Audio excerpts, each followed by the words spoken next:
I'm Henry Mobley. I am the consciousness and wellness coach and part owner of Heartstone Metabolic Health.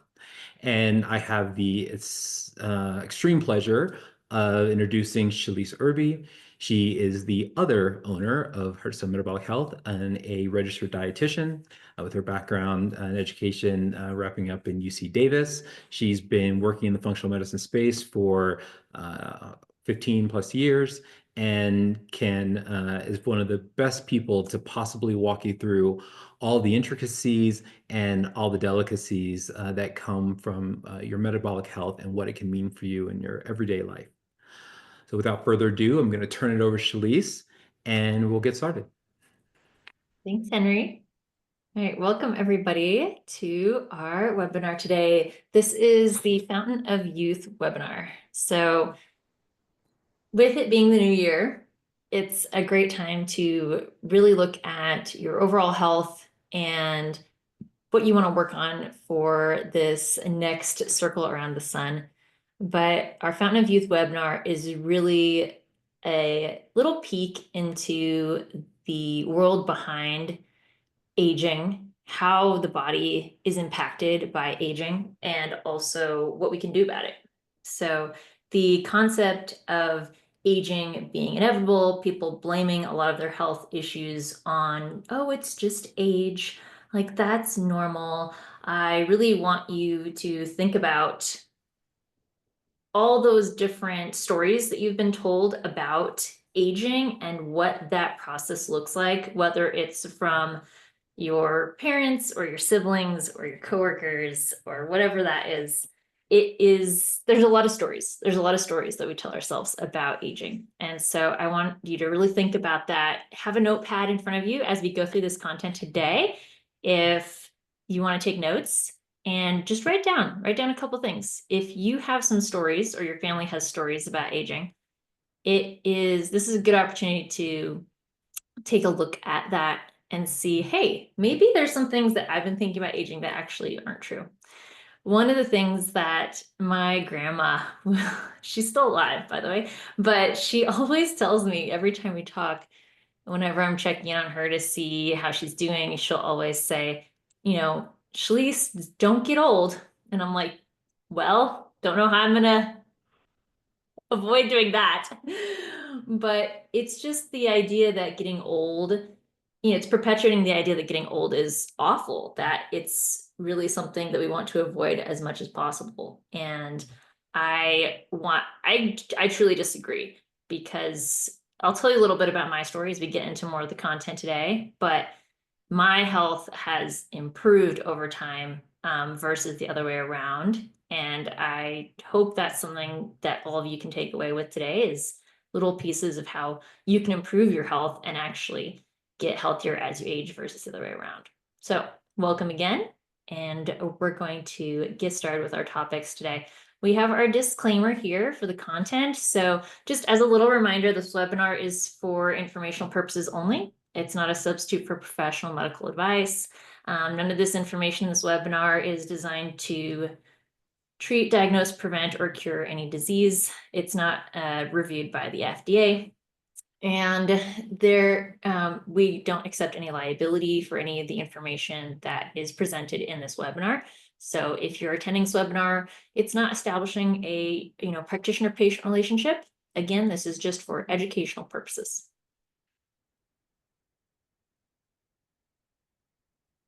So as Henry introduced us before, we're both the founders of Heartstone, and the concept of Heartstone came around from our desire to blend the idea of working on the body from the biochemical, physical standpoint, as well as working on it and improving patients' health by looking at their mental, emotional state and space and how they can improve their overall lives from both of those avenues. So that's where we came up with the name, as well as why we work well together as a team in order to help patients with working on things like their labs and their diet, as well as their habits and their mindset. So that is where the whole concept came from. Today's agenda is we're going to talk a little bit about what is metabolism. Obviously, when it comes to aging, there are so many topics that we can talk about and discuss. But today we're going to just focus on two. Today we're going to discuss skin health and sexual health as we age. And so those are the two topics that I really want you to be thinking about today in regards to the context of, well, what do I think about when it comes to my age and my skin health? What have I been told? What am I nervous about? If there's something that you have a certain fear around in regards to aging, then write that down. We'll talk about it at the end. But if there is something specifically around your skin or your sexual health, obviously it could be a different category. But if those are some things that you're concerned about, if you're concerned about, you know, your physical appearance as you age, which is totally normal and natural, then that's something we're going to really dive into today. Sexual health as well, we're going to talk about that. And sex does not have to get worse as we age. It can actually get better and improve. And it just has to do with helping to establish and promote healthy relationships. And that includes the relationship with ourselves, as well as looking at the biochemistry behind, what is going on in the body as we are engaging in intimate sexual activities. And do we need to be looking at our hormones? We need to look at our blood sugar. We'll be talking about all of that as well.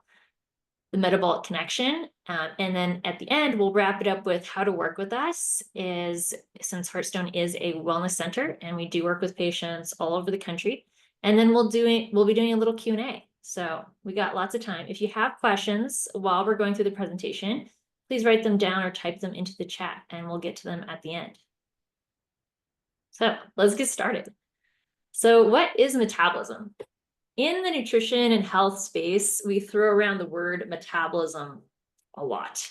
I think most people feel like metabolism is something that has to do with how quickly your body burns calories. We'll use the phrase someone has a fast metabolism or a slow metabolism. It's actually much more fundamental than that. The definition is that it's all the chemical reactions in our body that help sustain us and keep us alive.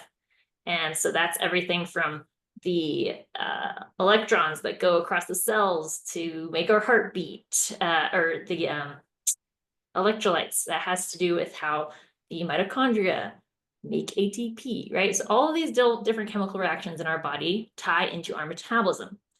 The three main functions are converting energy in food to cellular energy, converting food to building blocks to make cells like protein and lipids, and then eliminating waste or detox in a word. So those are actually what your metabolism is doing every single minute of every day. And there is definitely a level of efficiency that we want to be focusing on when it comes to metabolism, because you could be doing those three things very, very well, but you could also be doing those things very poorly from a cellular functional efficiency standpoint. So when we talk about metabolism or metabolic health, those are the things that we're looking at. We're looking at how well are you turning your energy from food into cellular energy? How well are you converting food into building blocks that your body can use to make healthy cells and repair things? And also, how well are you getting rid of toxins? How well are you getting rid of waste? Waste can come from externally, from our environment, like pesticides or pollution, but our body also makes a lot of waste every single day. We have billions of cells dying every day, and we also make things like urea and other wastes. Even CO2 is a waste product the body has to eliminate as we breathe. So those are the things we're talking about when it comes to metabolism. So that's the context. How well do you think you're doing in regards to your metabolism right now? It's a good question. So the problem when it comes to skin issues, let's dive into skin and what does aging skin look like and what does your metabolism have to do with all of this? So skin, the problems that we might have with skin can include acne, wrinkles, rosacea, weak skin, and dullness. So especially as we age, some clients that I work with, they will tell me, oh, well, I never had acne as a teenager. That was something that I never had to deal with. But now I am waking up and I am maybe going into menopause or perimenopause, and I have acne, and this is something I've never had to deal with in my whole entire life. So these things don't have to be just for, teenagers and things like that when we're younger. A lot of these skin issues can also develop when we're older, when we're going through hormonal changes. Sometimes if a woman gets pregnant, she might be dealing with some of these skin issues as well, such as eczema, or skin dryness. Many times our senior patients that we work with, their concerns are that weakness of the skin that can develop over time. Their skin might tear more easily, and it might have less vitality to it, right? Less of that brightness, and might be more dull. So these are the things that pretty much every single female in the United States, probably over the age of maybe 10, is thinking about when we look in the mirror every single day, right? We see the problems, or maybe the potential problems, like, oh, I think I'm getting some wrinkles around my eyes, or my smile lines seem to be really deep. Those are the things that we're thinking about when it comes to skin. So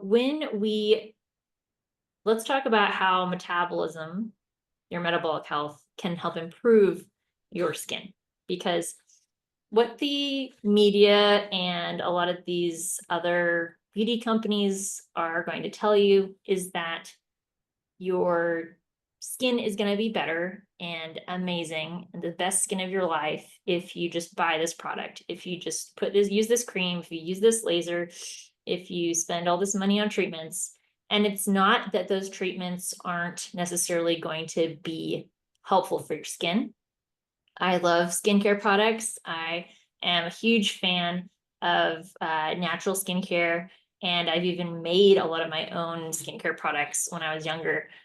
But the reality is that if you do not manage your internal skin, your digestive system and your inflammation and your blood vessels and all those things are not healthy, then there's only so much that these external products can do, right? We're going to be helping to kind of manage things on the outside, but if the the foundation is unhealthy, then it's going to have limited effect. So one of the things that I like to compare this to is like a garden. So imagine you have this wonderful, beautiful garden, and you've taken really good care of the soil, and you've pulled out all the weeds, and the plants have plenty of space, and they're just really, really kept protected from the animals. And then in that very beautiful garden, you're putting in great water, sunshine, good soil and fertilizer and things like that. But imagine if you were trying to grow a garden in a junkyard, right? There's a lot of trash everywhere. There's not enough space. There's weeds. There's not good quality soil. Like they're still going to get sunshine and you're still going to water it, but the quality of the plant is going to be much lower, right? Compared to if it was cultivated in a really healthy and clean environment. So that's how I kind of think about the skincare industry. I'm like, yeah, those products can be helpful. They can be wonderful to use, like skincare masks and facials and those sorts of things. But if your internal environment of your skin, where it's getting its basic nutrition and nutrients from, is compromised, then you're pretty much wasting your money in regards to buying all those really expensive products for your skin and applying them. So if you really want to focus on your skin and make a huge difference in it, especially when it comes to your glow, then we have to figure out what's going on with you metabolically and see, hey, are we trying to grow plants in a really beautiful garden and with great soil and lots of space, or are we trying to grow plants in a junkyard? So for firm, bouncy skin, if you optimize your metabolic health, then that's going to support collagen production. And collagen is something that everybody loves to talk about when it comes to skin health because it's a foundational ingredient in making healthy and strong skin. We also need other things to make collagen, like other proteins and vitamin C. But collagen in itself is a good indicator of whether or not you have, the ability to make strong and healthy skin.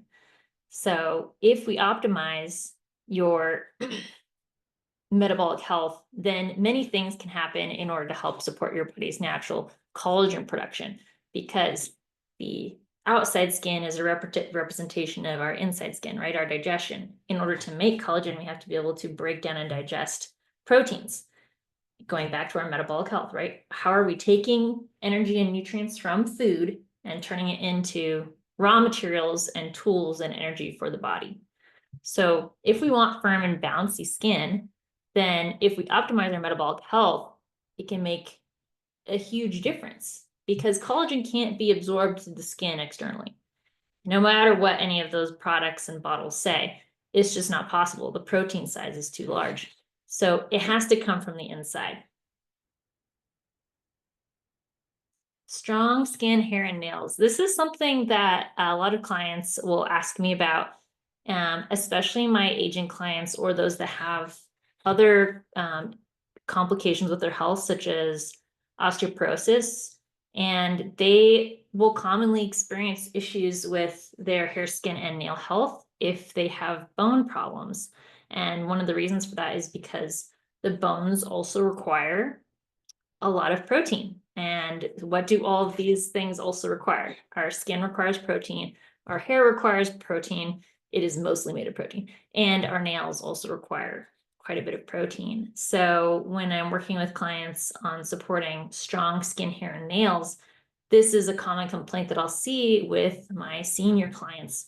They will say that their nails break very quickly and easily. Their hair is not as shiny, or it's falling out, or it's very thin and breaks easily.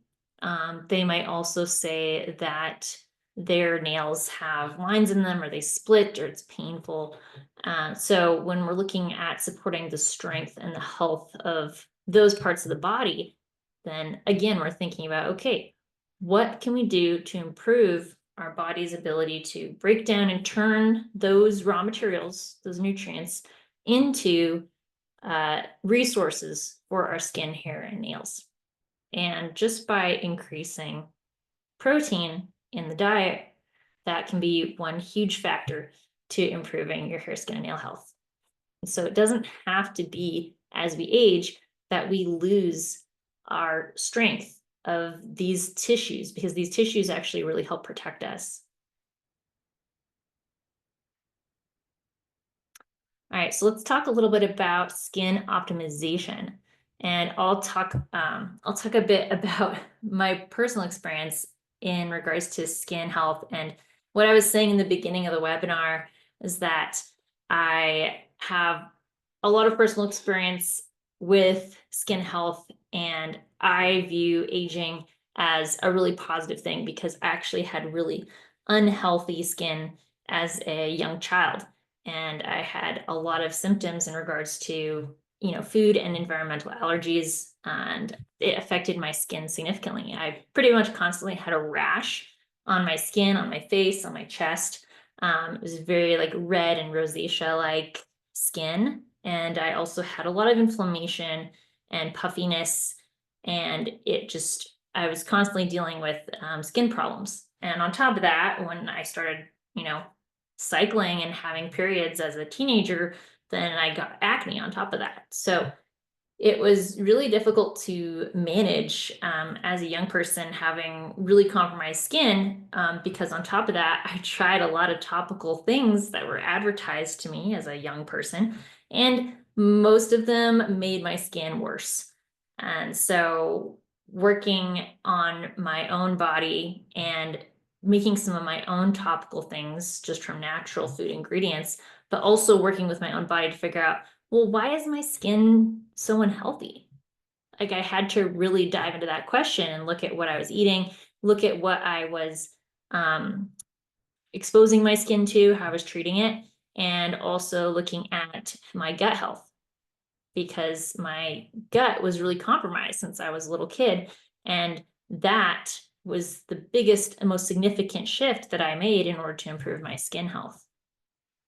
So this is the 5 stages of skin healing that I go through with patients when we're working on how to improve their overall health of their skin. And sometimes that includes many times that includes their physical smoothness, right? Like the texture, if there's acne, if there's redness, things like that. So it improves the look of their skin. And many times that also helps the patient with their self-confidence, right? It helps when you are able to wake up in the morning and you can look at your completely bare face in the mirror and see, oh my gosh, like I'm really happy with how my skin looks today. It's really great. It's glowing. It's clear. It's not red. It looks well moisturized. It's not dry. Like that is when you know you're going to have a great day because your skin looks great and then you feel great. And so what I work on with clients is helping them go through these 5 stages of skin healing in order to get to the skin that they want. And I'll just give a little example of each of these, but these are also stages that I went through with my own skin. And I went from very damaged skin, which is severely inflamed, maybe painful. It could include like rosacea, contact dermatitis, cystic acne, eczeema. Those are all things that someone with very damaged skin in that number 1 category might be dealing with. They're pretty much having, quote unquote, bad skin days every single day. There's not really any relief. And then when we are continuing to work on the skin health and your metabolic health, then we can move into challenging skin. So challenging skin is skin that can be unbalanced.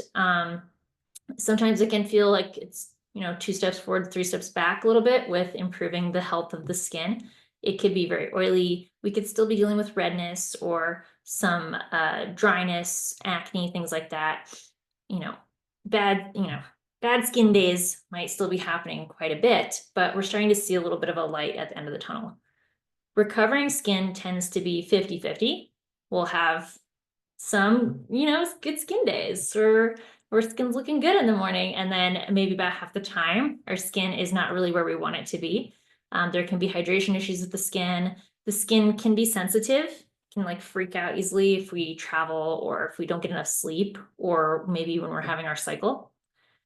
And then we can move into refreshed skin. Refreshed skin is where the inflammation is really low. The skin is generally healthy. We have really good skin days about 70% of the time.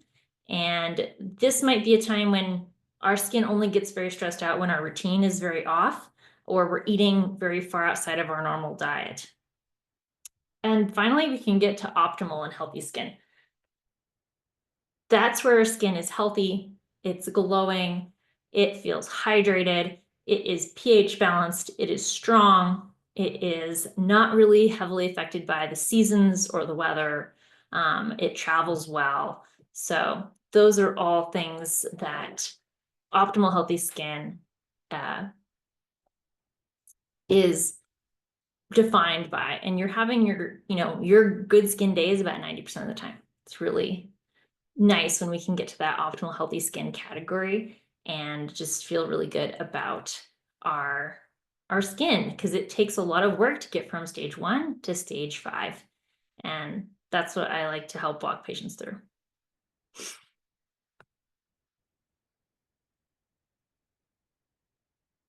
All right, so if you have a notepad or if you want to type it into the chat, so what's one thing you'd like to improve about your skin right now?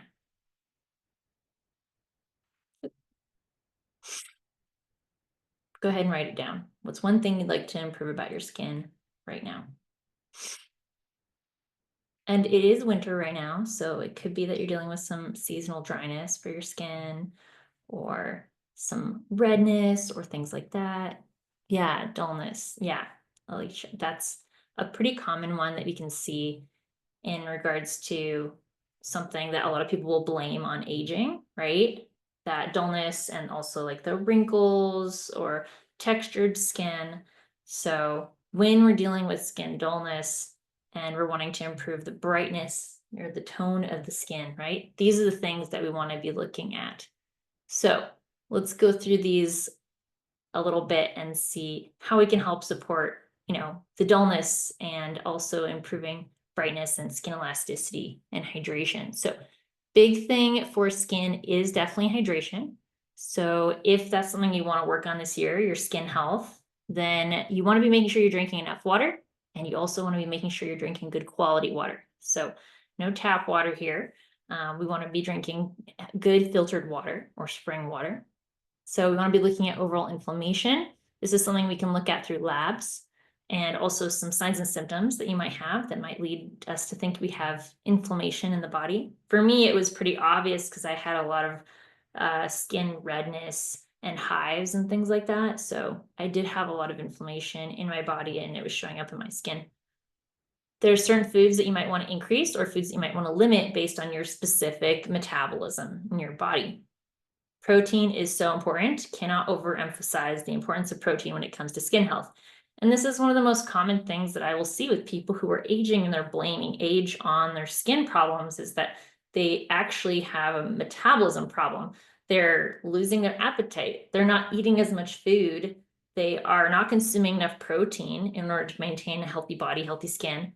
And they're seeing the negative effects of that. But it doesn't have anything to do with their age. It's having to do with them not following through on all the pieces that they need to maintain healthy skin. Some medications can negatively affect skin health, and also certain things like too much sun, pollution, or other toxins can damage the skin. And it's right down there at the very bottom. It says sleep. And making sure appropriate sleep is very, very important for skin, especially the hydration and the brightness of the skin. And then hormones. Sometimes skin issues are cyclical with our cycle. So if that's something that you're dealing with, then we would want to do maybe some testing, maybe change some habits around your cycle in order to see if, hey, what can we do to influence the skin health and help to balance our hormones so that we don't have these extreme up and downs that are negatively affecting our skin or creating inflammation in the body. So those are some things to think about when it comes to your metabolic health. And it all really boils down to inflammation, because inflammation is the enemy when it comes to our health. It's the driving factor behind a lot of disease, but also it's the enemy for our skin. Our skin really needs to be nice and healthy, and it needs to not be inflamed. But if we want to handle inflammation internally, then we need to be looking at what's the health of our gut, what's the health of our cardiovascular system, our blood vessels. All those things play a role in how our skin gets nutrients. So now we're going to dive a little bit into sexual health and talk about sex and intimacy and how that is impacted by our metabolism.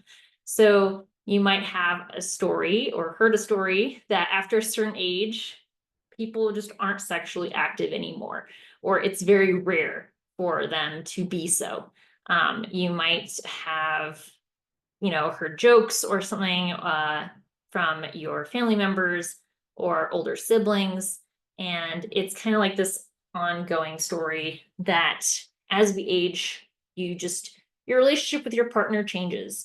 And that's not a bad thing. If that's okay, if that's what both of the people in that relationship want and desire, then that's fine. But I think that many people, women and men, want to continue to have great sex longer in their life, right? If they have a consistent partner or not, then the goal is that, hey, I want to be able to be intimate and have healthy and enjoyable sex longer in my life. And that is something that is definitely achievable if we look at the foundational challenges behind, well, what is it that makes sex not enjoyable? And that could happen at any time, but specifically in that menopause age, I find that my patients tend to have a huge shift in how they feel about intimacy and sex with their partner. And so that's a big one to be looking at, maybe for you individually or for the future if you aren't there yet. But there's many things that can impact sex and intimacy issues. And it goes beyond the biochemistry, right? Because it also is communication, and it's also about the chemistry, the emotional chemistry between you, and it has to do with self-confidence and things like that. So those are all factors to think about when it comes to sex and intimacy. But I feel like for the most part, when a couple is having, kind of like bedroom problems, and they're not, either performance is a problem, or intimacy or communication or that emotional connection, many times they will go and talk to a marriage and family counselor. And I don't think that's a bad idea at all. I think that's a great idea, always to improve communication with your partner. But at the same time, there could be, and most likely is, biochemical, metabolic issues that need to be addressed as well. And so those should not be overlooked. Those should be seen as equally as important as improving communication, is looking at metabolism and seeing if there's any issues with sex and intimacy from a metabolic standpoint. So if we optimize our metabolism, then we optimize our hormones. And hormones play a huge role in sex and intimacy. And especially, like I said, for women during that perimenopause, menopause stage, when they're going through a lot of those hormonal changes. So, but this isn't just for women. This is also men, right? Men are dealing with potentially testosterone level, testosterone challenges, and optimizing testosterone is going to be something that can happen when we optimize our metabolic health. So optimizing pleasure. This is something that's going to happen when we have healthy skin, healthy mucous membranes, when we have,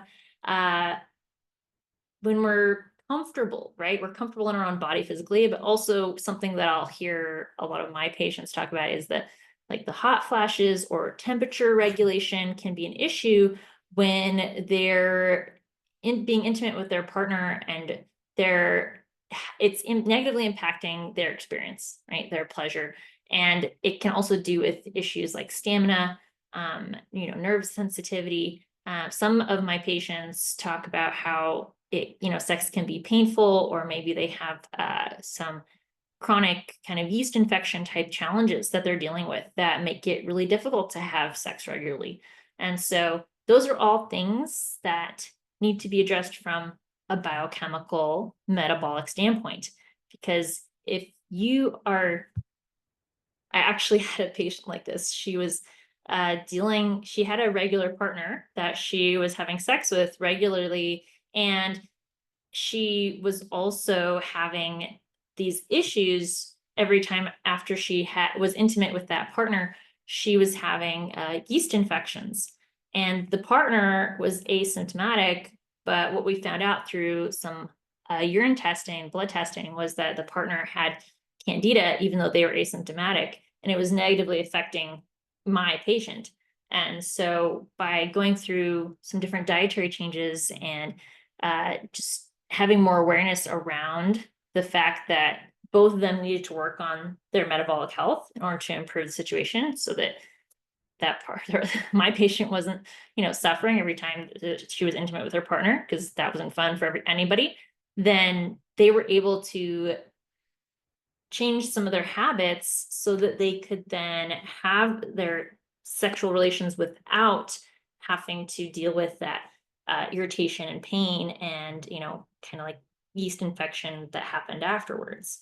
So it's very, very possible and very real. And I think a lot of practitioners, a lot of women, a lot of men are kind of nervous or embarrassed to talk about this sort of thing.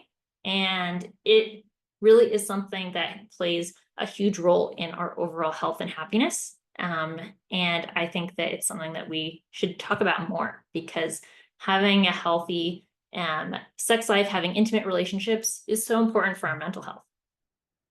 So optimize intimacy. So when we optimize our metabolic health, we're able to optimize our emotional connections, because we're feeling good, and then we're able to express that and show it to our partners and the people in our lives.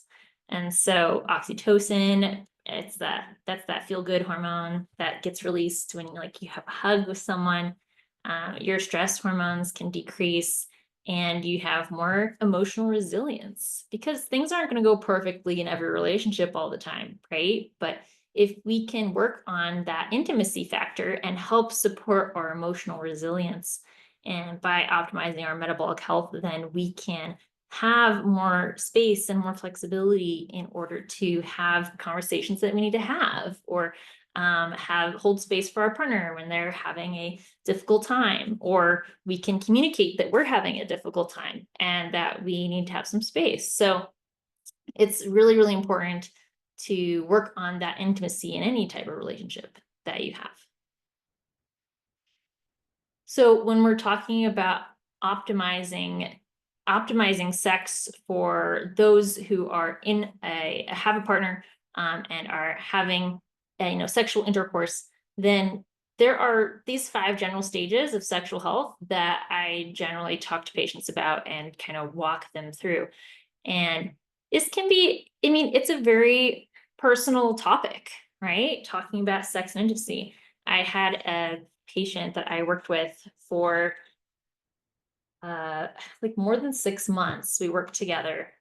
This patient was a male, and he came to see me because he wanted to check on his overall hormone health, because his sex drive was significantly lower than that of his fiance's, and he was getting married very soon.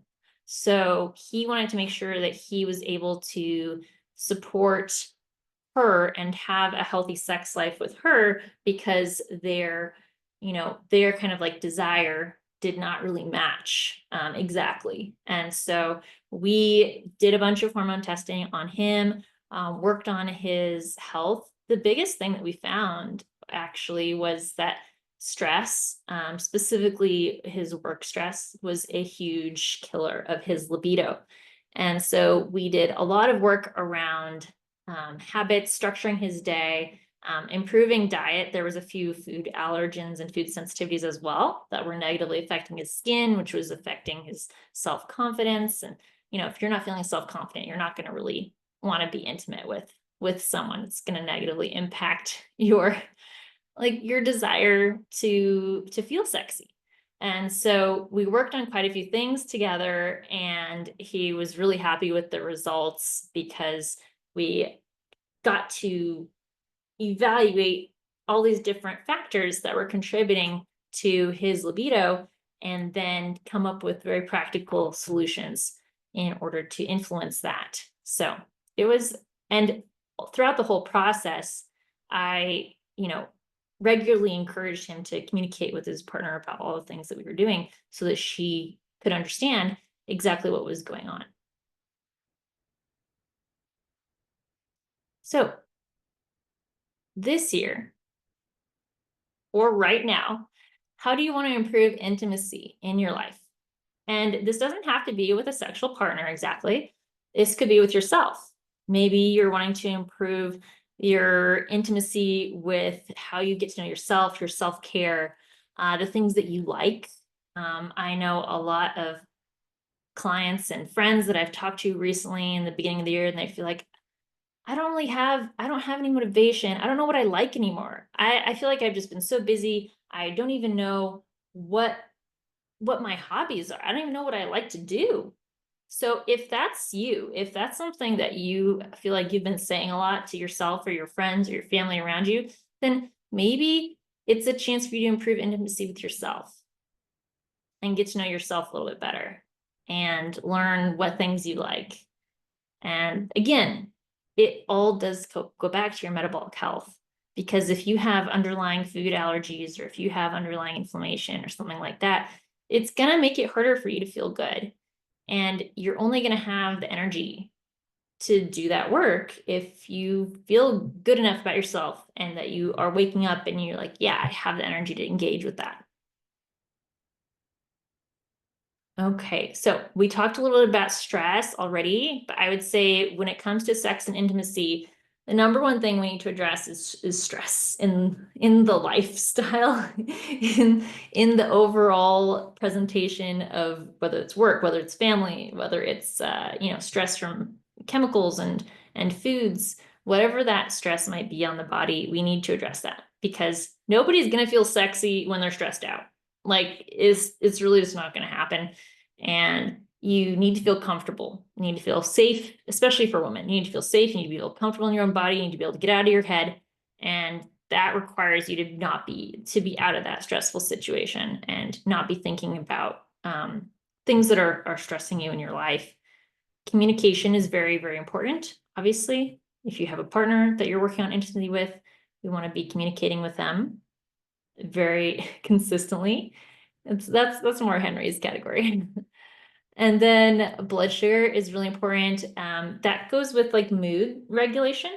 Um, there's that really hilarious video out that like it's a little husband and wife sort of clip where it'll say something across the bottom of like, my wife before the meal arrives, and she'll be like super irritated and like not listening and stuff like that. And my wife after the food arrives, and she's like happy, like it's the best thing in the world. And it's sad, but it's true, because you really need to be minding your blood sugar and have the awareness that if you are someone who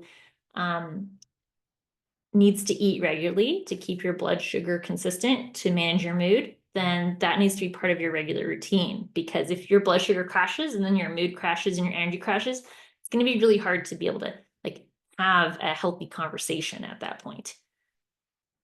Self-confidence, we talked about that, also ties into skin health, and then support through hormone changes. So like I said, many of my clients that are women are coming to see me because they have perimenopause, menopause symptoms that they're dealing with, and it's affecting not only how they see themselves and their relationship with themselves and their energy and their bodies, but it's also impacting how they're expressing themselves to their partners or those that they're intimate with in their life and how they connect with them. And so having support through that process and looking at our metabolism and seeing how our body is able to adapt to those hormonal changes is invaluable. We have to look at aging and menopause as not something to be afraid of. It's not the end of the world when we go through these hormonal changes, even though it can feel that way. And there are ways to have support to, minimize symptoms, to really step into that stage of your life with health and vitality and energy. All right. So this, excuse me, I just need to move my camera. There we go. Okay. So like I said, today our goal was to help you look at aging from a different view. Aging is not something to be scared of. It is not something that we need to try to ward off as much as possible, like my grandma had said. It is something that we can really thrive in, and we have the full potential and capacity to take advantage of our age in all the ways that our body can physically adapt and be strong and have healthy skin and have energy, have healthy sex, and all those things that we want to enjoy. Because we want to have those things, we want to create those things, and we want them to last as long as possible. We want to be able to project those into the future, and that's the only way we can do that is by looking at our metabolic health. So if you're wanting to start working with us, we have our Heartstone Exploration Package. This is our onboarding package for new patients. So we have an onboarding process that includes 5 visits, 3 with me and 2 with Henry. And then it also includes your labs for your initial onboarding to become a patient. So we have our onboarding process, and then we have a membership program that you can move into once you've been onboarded as a new patient. So this process includes an intake, follow-up review of findings with me, and then 2 coaching visits with Henry. Like I said, it also includes your blood work, your labs. So I put together a special, what's the word? A special group of tests. Yeah, what was the word, Henry? A panel. Yeah, panel. Thank you. There we go. I put together a special panel of blood work that I think is really representative of cardiovascular and inflammation, or cardiovascular health and inflammation. So it's a custom panel that I designed, and it is part of the onboarding package for our new patients. And then you also have the opportunity to add on additional labs. So we talked a little bit about food and allergy testing today.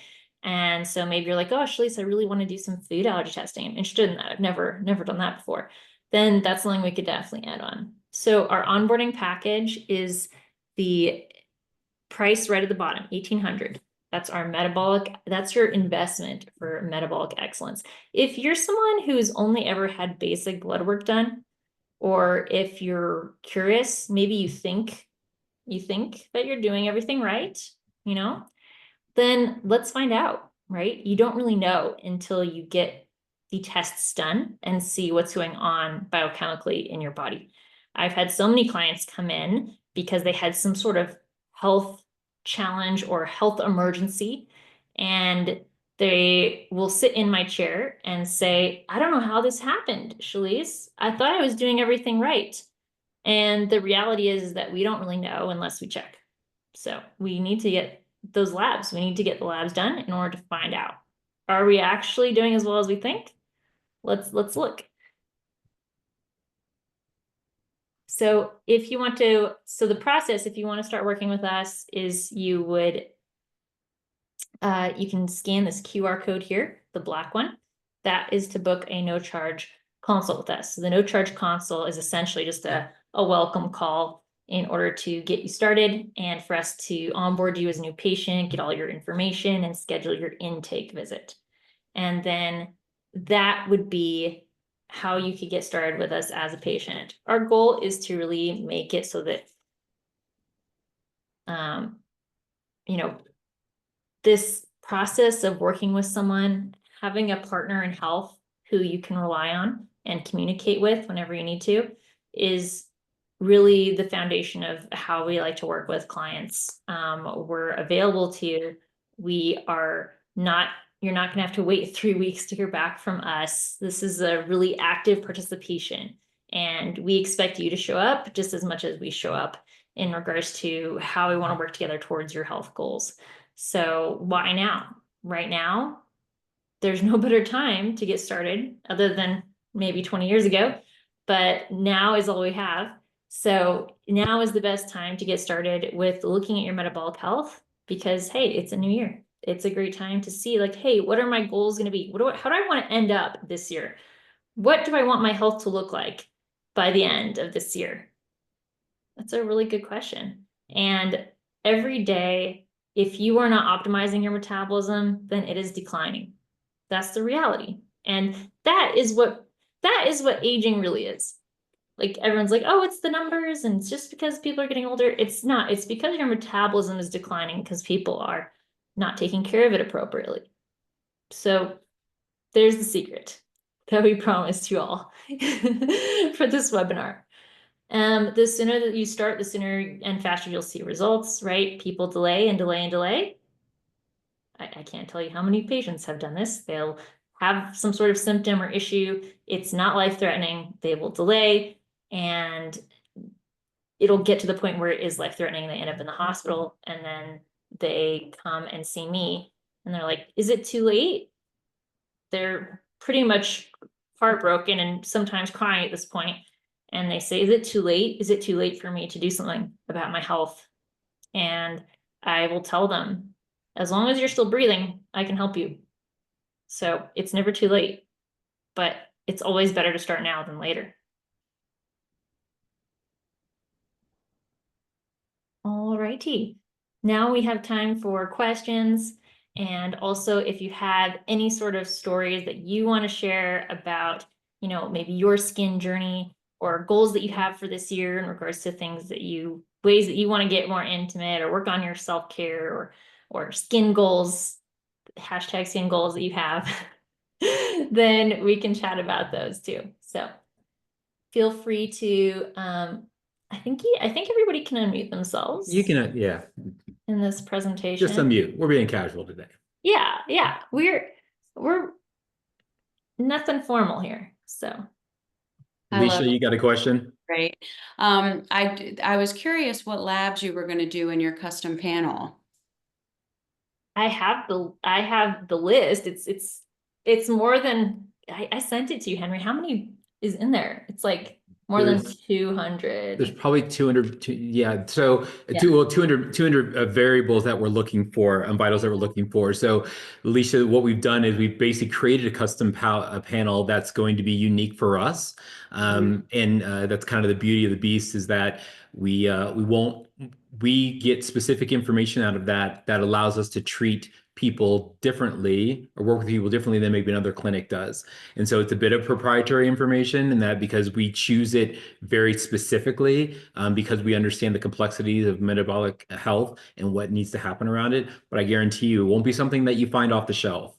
Yeah. It'll just be pretty cool. It's through, yeah, and it's through Boston Heart. So Boston Heart is the main lab that I'm looking at for that custom panel that I designed. It's all stuff from Boston Heart. So Okay. what I did was I pretty much their website is fantastic because their website has a directory that you can look up every single test that they run.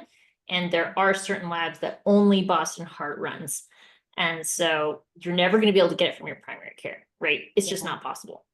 Right. So I put together the panel based off of, like, I spent days researching all of their values on their site. And I essentially just looked at each one of them and I was like, okay, do I feel like this is going to significantly contribute to like determining if someone has like blood sugar issues or inflammation or heart failure or anything like that? You know, do I want to include this in the test? And then I have some specialty ones as well that I will add on, just like a handful, if the person like has diagnosed heart failure or if they have like completely out of control diabetes or something like that. Yeah. Sweet. Yeah.